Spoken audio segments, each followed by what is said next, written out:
All right, we've seen all the exhibition games, but yesterday was the first real day of competition in the NCAA basketball season.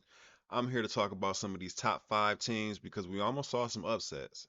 And I was expecting some close games, but not as close as what we got. So let's start with Ole Miss versus USC because this is one that I did expect to be really close. Didn't see any exhibition games from USC like we've seen with, we saw Paige Beckers go 12 for 14 the other day, and we've seen Notre Dame and other teams look really good in exhibition games, South Carolina, but they jumped right into the fray against a top 16 level team on a neutral site. Very brave, especially having two new transfers and three freshmen in the top seven of the rotation. So that was brave to me, but it paid off in the end, and they got a lot of experience out of it. Scared me to death for sure. Juju Watkins missed her first three shots. Went on to shoot 50% after that, but she came out disjointed. The entire team did. They were missing free throws, a lot of turnovers on both ends, USC and Ole Miss. It was just a really sloppy game that entire first quarter. Juju Watkins, out of her nine turnovers, she had four of them in the first quarter. Six by halftime. She tightened up in the second half. Three, that's still a lot, but that's more what you expect with her being a primary ball handler. She's not going to have nine turnovers a game, but that was rough. And a lot of it came to bad point guard play too, because TiVo, one of the big transfers, she dropped a big zero, you guys. 0 for 5, 0 for 3 from the field. It was a bad game. I'm not going to kill her too bad because a few other players had bad games, and we'll talk about that later. But yeah, it was a bad showing for TiVo in her first game in the USC jersey, but hopefully she'll get that turned around. Now Kiki, she bought out.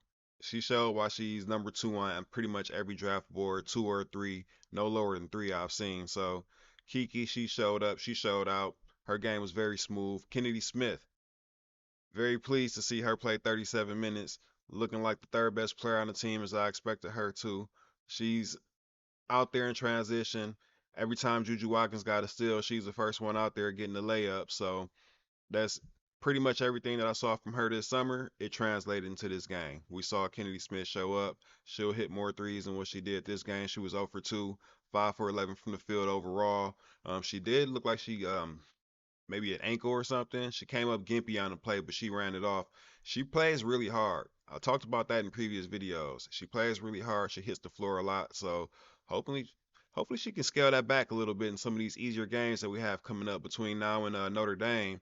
And you recognize this is a long season. We need you out there. Be crashing into the cameraman, for 2 points when we're up 17 or something against one of these weaker teams coming up. Avery Howe looked good. She looked aggressive in her minutes out there. Kaylee Heckle looked good in the first half. Second half, she came out, airballed a three, and then dribbled off her foot. Some freshman nerves, first game nerves, wasn't her best showing.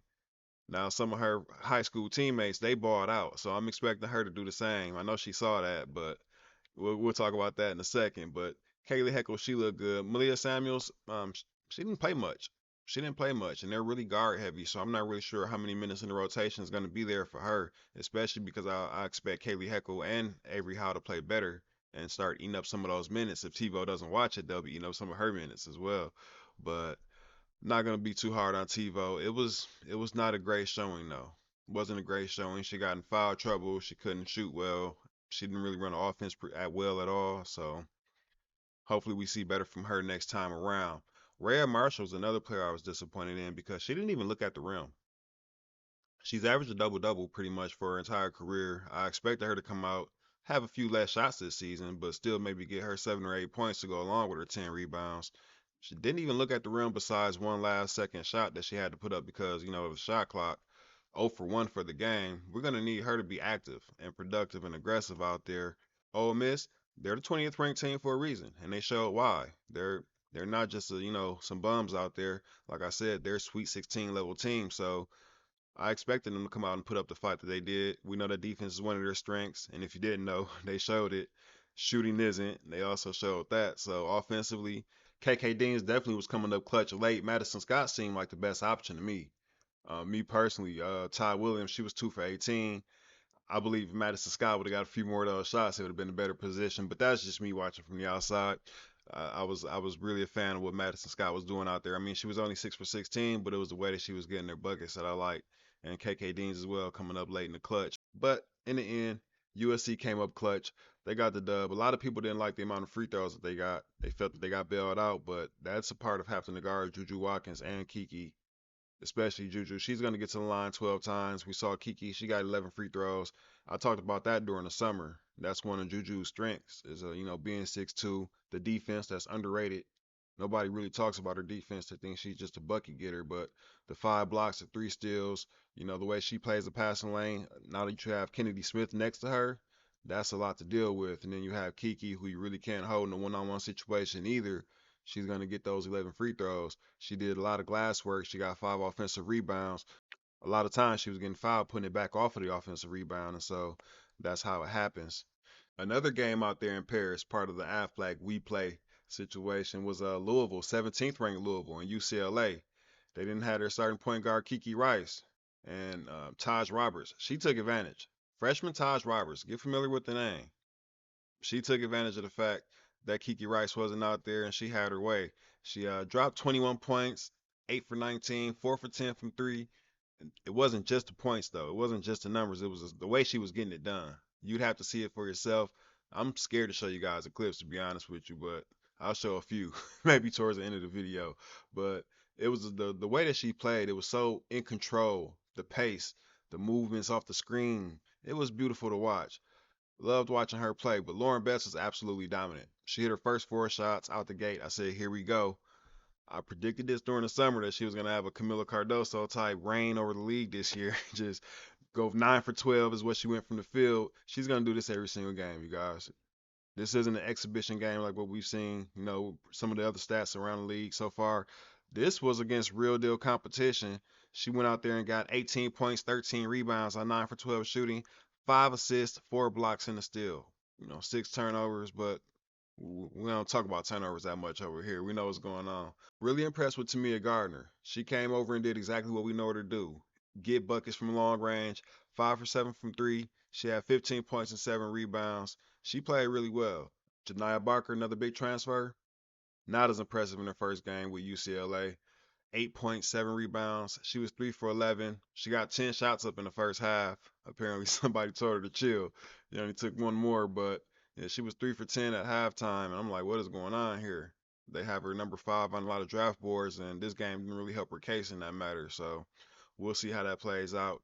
Kendall Dudley, I wanted to see more from her, but we didn't really get a good look at her. So she only played 8 minutes out there.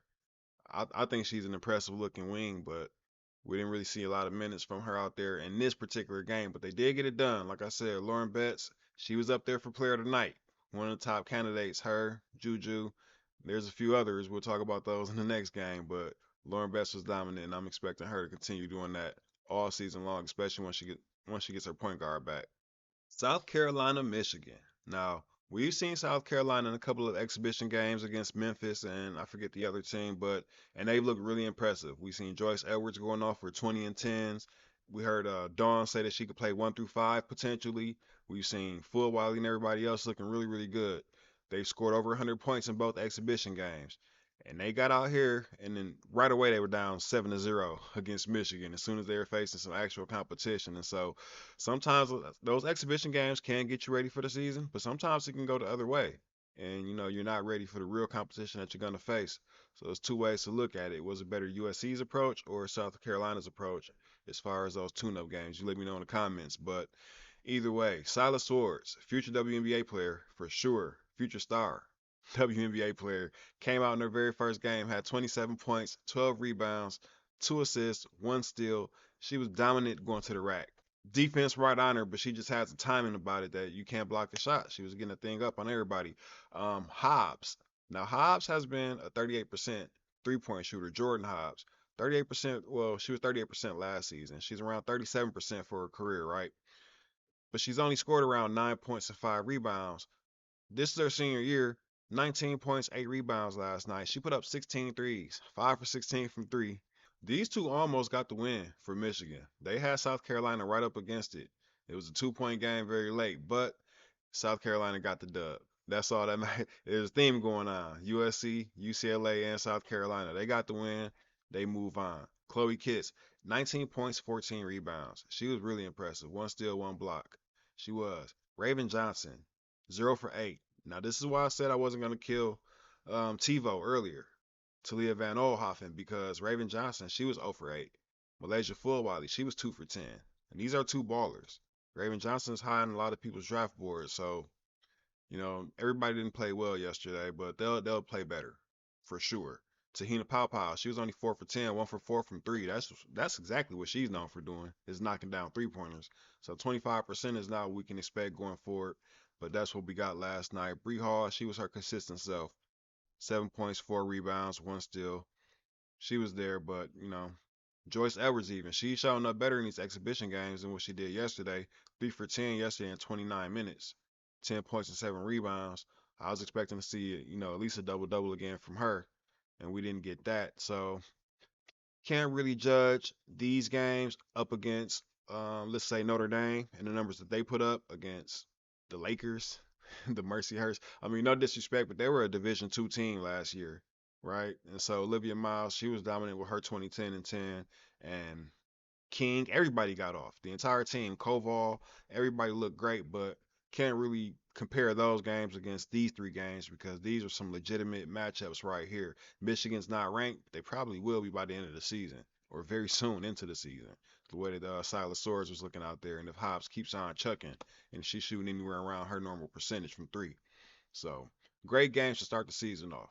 Let me know what you thought about the action last night, and let me know who your vote for player of the night was. Was it Kiki Iriafen? Was it Juju Watkins? Was it Betts? Lauren Betts is out there dominant. Was it Chloe Kitts? Or was it Syla Swords, even in the loss in her debut as a freshman? You let me know. I'll see you guys in the next video. Until then,